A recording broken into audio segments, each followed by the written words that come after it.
Hi, I'm Mac McCarthy, and I help people with their breakups. And today I have another breakup story to share. And if you've got a breakup story you'd like to share, please visit writemac.com, W-R-I-T-E, as in write, M-A-C.com. Send in your story, and I possibly could give you a response in a YouTube video just like this. If you got a comment to help this individual, please put it down below. If you like my video, give me a like. If you really like my video, maybe consider subscribing. Okay, let's get into it. I just recently had a breakup, which is breaking my heart. Sorry to hear that. This is a long story. This is long. Sorry. Okay, just make sure you wrote it well so I can actually give you good advice. So when you write a long story to me or you take some time, actually reread it and make sure it's right. So most of the time when I read these stories, I don't have a lot of extra time, so I read them for the first time. Sometimes I'm quite surprised what I'm reading. I go, oh shit, this is deep, right? Everyone always thinks their story's the worst or the longest or, breakups. I'll just put it this way. There's millions and millions, possibly there's billions of breakups, I'm sorry. So let's get into it. I'm on a tear there. So I met this guy online 2 months ago, and within 3 weeks, he asked me to be exclusive. I've noticed this a lot. People that meet people online, they move things along quite quickly. Things were going very, very well. He was arranging dates, and we were spending more time together, and things were going generally perfectly. Then the holidays happened. We both had a lot of time off, so we started by spending not the whole time together, but most of Christmas and New Year's holidays together. He was making future plans, and he met my friends, and I met his eldest daughter. Okay, so things are again moving along very quickly. The fact that he's introducing you to his daughter, it means he's serious about you long term. That's a big step. I did have a few concerns in that he is still very, very, very angry about his ex-wife. Why do you like to use the word very so much? That's going to affect your relationship. He needs to sew that up and maybe seek professional help, talk to someone. What you're doing right now by writing out your story and getting someone's take like myself is highly useful in framing what happened and why. And right now, if he's angry with her, he has some open loops and he has some things he's not letting go of, and that will affect your relationship. And if you mimic by accident any kind of thing that ex did, it's going to blow up, because he's going to assume that you're going to be like the ex. Divorced 5 years and refers to her using a terrible term. I could guess what that is. In addition, he is very sarcastic, somewhat edgy, quite judgmental, sometimes negative, but you love him, right? Jesus. But he also has a super, super sweet side. Sarcastic, somewhat edgy, quite judgmental, and sometimes negative. I'm smiling because it's I'm a sarcastic person, somewhat edgy sometimes, so the fact that you can accept that side to him means it's attractive to you, and you don't know what to expect all the time, right? He's definitely not a doormat. I thought this was all manageable. Personalities are not manageable. The weekend before New Year's Eve, we saw each other on Friday for a concert. At the concert, I got a little too stoned and was quiet.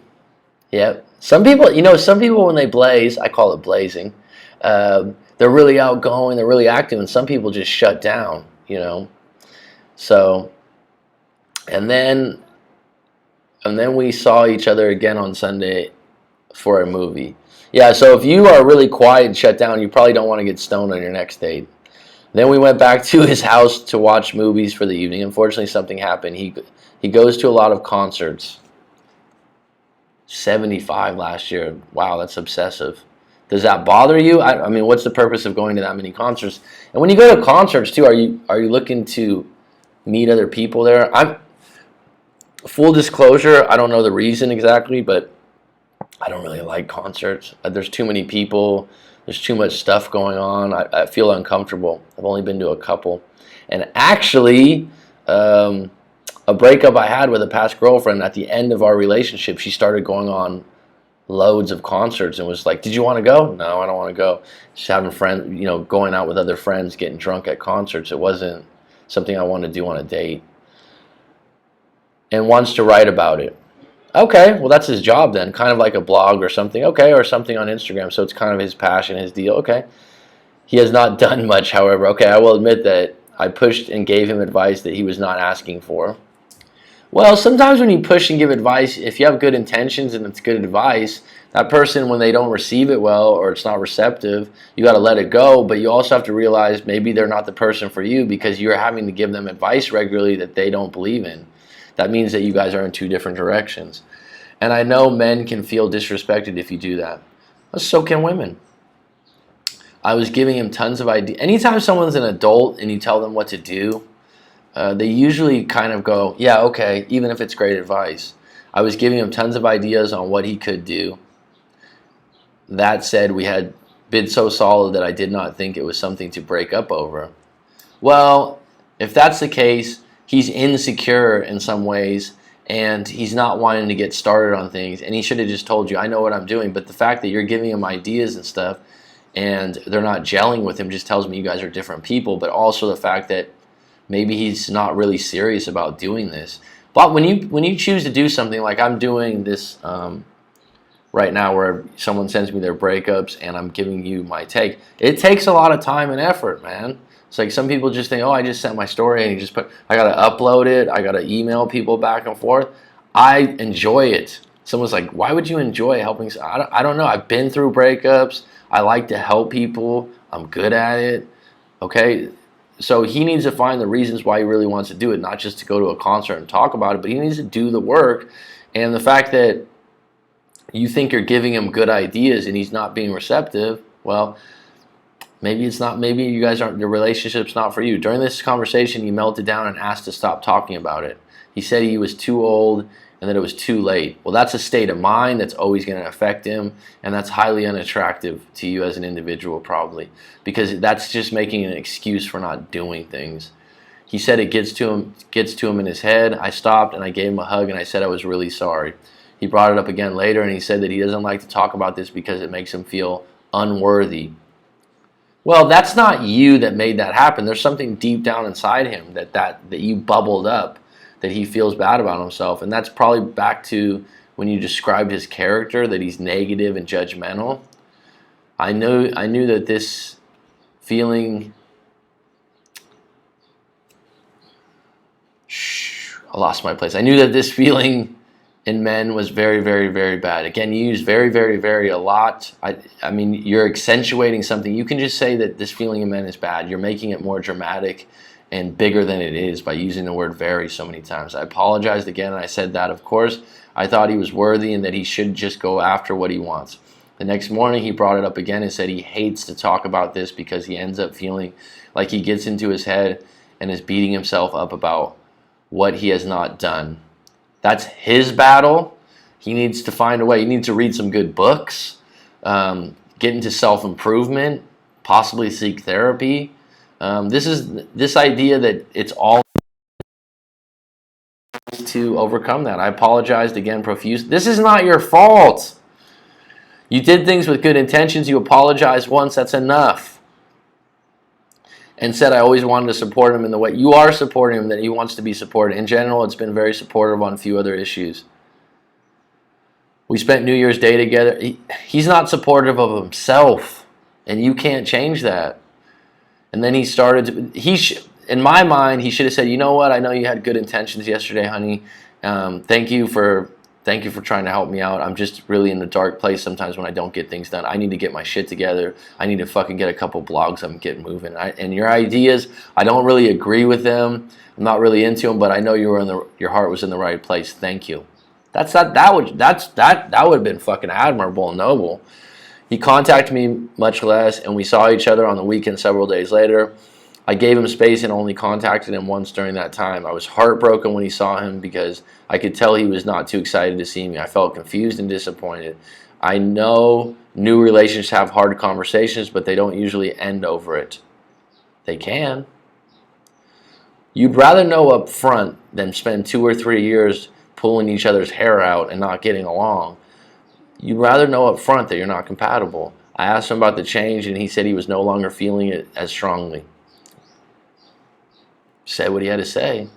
And that he didn't want to feel that way in 6 months. We broke things off, and I didn't try to push for what exactly happened. I was confused and upset. He gave me nothing, no real reason. I think he just did give you a reason. He said it was not the conversation, but I know I triggered and feel a really bad place from of unworthiness. This is not your fault. Again, this is great that you wrote this out and you got this to me, because you are not contributing to his unworthiness. That's a characteristic or a feeling he has about himself based on something in his childhood or something in his past that you bubbled up, but you did not create that. And he needs to get a hold of that and work on himself. Unfortunately, the story does not end there. 5 days later, I did send a text. I was warm and said that I was confused about what had happened, but that I understood that we had broken up and that he wanted to talk about it. And we could also, I said, I did not expect a response. You're being very needy, and like I tell people, if he takes you back in this kind of a situation, it's going to be out of pity or it's going to be out of using you. I also said I know we both value communication and reflection. I was okay with no response. My text was very warm and wished him well. You're making all the effort. I never chased him while we were dating. Well, you're doing it now. So there was no reason for him to fear this now. His response was very cold. He said he had to honor his intuition. No amount of communication would have changed anything. And then he has to go with his gut. You have to accept that and move forward. Stop contacting him. I never responded. Good. He is not open to me at all. No necessities or anything. I know to never reach out to him again. I'm doing everything I can to not look at social media. Block all social media or go on a social media fast for 1 month. But I'm still confused about what happened and why all of a sudden all of these things went away. You're thinking too much. I know, literally, you're trying to recreate questions that you already know the answer to, that he's answered, and you're trying to get new answers. I know that I'm probably just affiliated with his feelings of unworthiness. Yeah, that seems like that's a moment you're clinging to that you feel responsible for, and you shouldn't. But I blame myself for this. You shouldn't. It was like his heart shut down. That's his problem. That's who he is. I know I should have never given advice I wasn't asked for. No. But I gave great suggestions and feel total. If you feel like you gave great suggestions and it wasn't there, then you guys are two different people. That's what happened. Also, it was a snap in the face because he had really stressed communication while we were dating. In the end, he never had one conversation with me about how we might fix it. It doesn't feel like this should be a dumpable offense. A dumpable offense. To you, it doesn't. To him, it does. New relationships have a bump or two. He's not willing to go through that. I'd always given him a lot of space, support, and love. Can you give me more thoughts on this? If he feels unworthy, then he's not worthy of a good relationship. Why did he shut down? Did I deserve it? No, you did not deserve it. That's the short answer. Why was he so cold, and why did he never give me an actual reason? I don't know him that well. I'd have to speak to him as an individual.